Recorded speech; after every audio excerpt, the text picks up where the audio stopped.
Et salut tout le monde, aujourd'hui on se retrouve pour voir comment on peut avoir une bonne photo de profil. Mais avant ça, n'hésitez pas à vous abonner, à commenter ou à liker cette vidéo, ça fait toujours plaisir.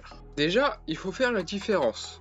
Cette vidéo n'est pas en rapport avec les logos, car en effet, photo de profil et logo sont différents. Un logo, ça va représenter une entreprise. Il sera réfléchi pour que chaque détail ait une signification. Si vous voulez vous intéresser un peu plus au monde des logos, sachez que c'est très riche et intéressant. Mais une photo de profil, elle, c'est en fait un peu la miniature de votre compte ou de votre chaîne YouTube. Ça peut être une photo ou une image. Et même, si vous voulez, ça peut être un logo, mais c'est toujours pas le mieux. Dans cette vidéo, nous allons aborder plusieurs parties. Tout d'abord, nous verrons le cas du type de photo de profil, c'est-à-dire une image ou une photo.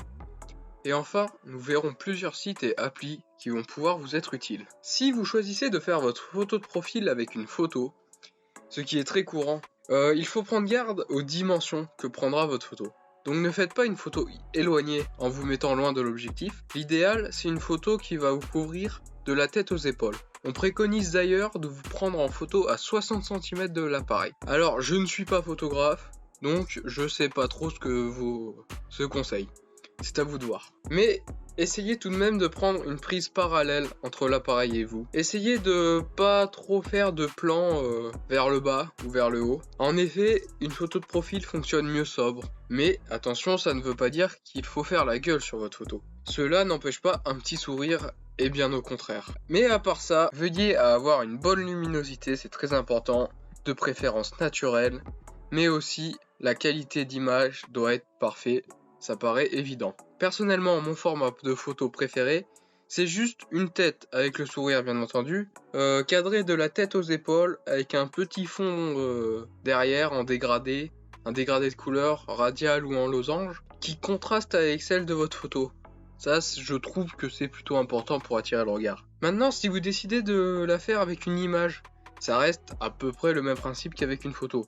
En gros, pensez à une bonne qualité, et au fait que ça doit rester visible en petite taille. Ne mettez pas la blinde d'effet, ça ne sert à rien, privilégiez toujours la sobreté. Maintenant, vous allez pouvoir utiliser plusieurs sites ou logiciels pour créer votre photo de profil. Bien sûr, je vous préconiserai toujours les logiciels comme Photoshop, mais aussi Illustrator. Donc Illustrator, si vous ne connaissez pas, c'est un logiciel qui est utilisé pour la création de logos essentiellement. Donc voilà, c'est ces deux logiciels que je vous préconise pour avoir une meilleure marge pour faire votre photo de profil. Mais certains sites gratuits peuvent faire l'affaire, même si le résultat sera moins personnalisable.